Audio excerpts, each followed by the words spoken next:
रसोई व्यवस्था, kitchen system ने कैसे अमेरिका को पूरी तरह बदल दिया। परिवार व्यवस्था छिन्न भिन्न, भावनात्मक संबंध कमजोर, पारिवारिक बंधन कमजोर, लोग अलग थलग, संवाद और जुड़ाव की कमी। क्यों हुआ ऐसा? और समाज ने, अमेरिकन समाज में इसे रोकने की कोशिश क्यों नहीं की गई?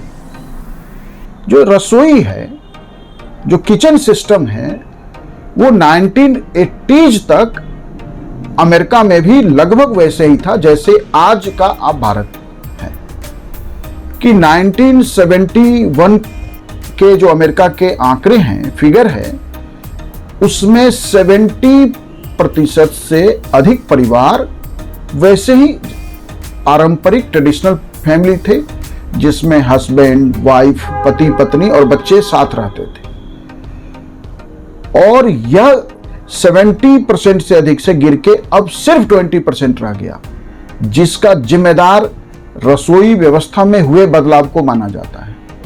1980 के बाद अमेरिका के अंदर fast food, take away, ready to eat food का चलन जैसे जैसे बाजार ने अमेरिकन समाज में इंट्रोड्यूस किया, बाजार ने जैसे उसको तैयार किया, जैसे आज आप भारत में देखिए कि जितने फिल्में बन रही है, ज्यादातर फिल्मों में मैं ये ट्रेंड देख रहा हूं कि खाने के नाम पे क्या होता है कि दो लोग बैठ के खा रहे होते हैं, हस्बैंड वाइफ, और वो वाइन जरूर होगा, और खाने में क्या होगा? पिज्जा होगा। मतलब कि फास्ट फूड होगा या रेडी टू ईट फूड है।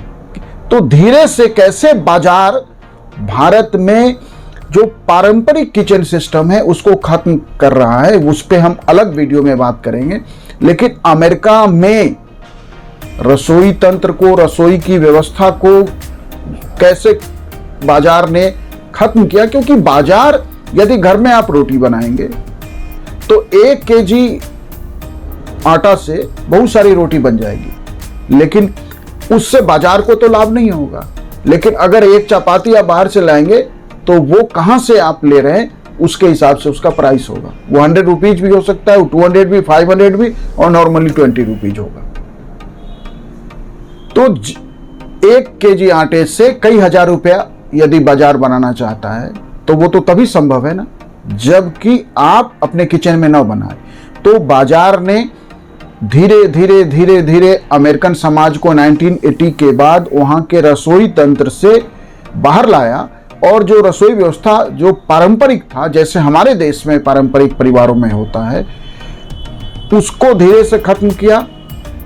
अब जब आप बैठ के सामूहिक रूप से एक परिवार के सदस्य एक साथ भोजन करते हैं तो केवल भोजन नहीं है, वो पारिवारिक बंधन भी है। अब जब भोजन साथ नहीं तो वो जो शेयरिंग है, वो शेयरिंग कम पड़ेगी, संवाद कम हो जाएगा, जुड़ाव कम हो जाएगा। क्योंकि जब हम किचन के बने प्रोडक्ट को किचन सिस्टम से जब जुड़े थे तो एक साथ बैठ के खाने में कहानियां भी सुनते थे, भावनात्मक जो इमोशनली एक दूसरे के साथ जो कनेक्ट है वो और स्ट्रांग होता है। खाने में आप कमी निकाल रहे हैं, तारीफ कर रहे हैं, तो पूरा एक प्यार, जुड़ाव, संवाद, सब कुछ चलता था। सब कुछ चलेगा जब साथ बैठेंगे।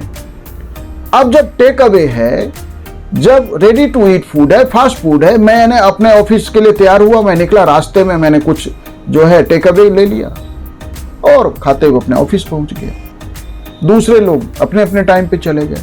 तो साथ बैठना ही नहीं है तो संवाद भी नहीं है, वो प्यार भी नहीं है, वो भावनात्मक जुड़ाव भी नहीं है। अब बाजार तो प्रमोट हो गया, और बाजार कहा जा रहा है अमेरिका में विकास के उस साइकिल पे पहुंच गया जहां अमेरिकन बाजार में और ग्रोथ नहीं हो सकता है।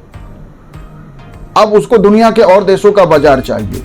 अब वही सारी कॉरपोरेट संस्कृति भारत को कैसे बदलने की तरफ, हमारे किचन तंत्र को खत्म करने के लिए कैसे काम कर रही है, उस पर एक और वीडियो में हम बात करेंगे। इसलिए किचन व्यवस्था ने अमेरिकन समाज को अकेला किया, अमेरिकन समाज के अंदर एलिनेशन लाया, अमेरिकन समाज के अंदर वो सारी निगेटिविटी किचन तंत्र के, किचन संस्कृति के, रसोई संस्कृति के खत्म होने के कारण धीरे से जगह बना लिया और आज वो जीवन का हिस्सा है अमेरिकन समाज के जीवन का। अमेरिकन समाज में आज किचन में खाना बनाने का कोई कल्चर नहीं है। और आज के जनरेशन को ये लगता होगा कि ऐसे ही था अमेरिका हजारों वर्षों से। नहीं, सिर्फ कुछ वर्ष पहले तक, 40-50 वर्ष पहले तक अमेरिकन समाज भी पारंपरिक समाज था, पारंपरिक परिवार व्यवस्था था।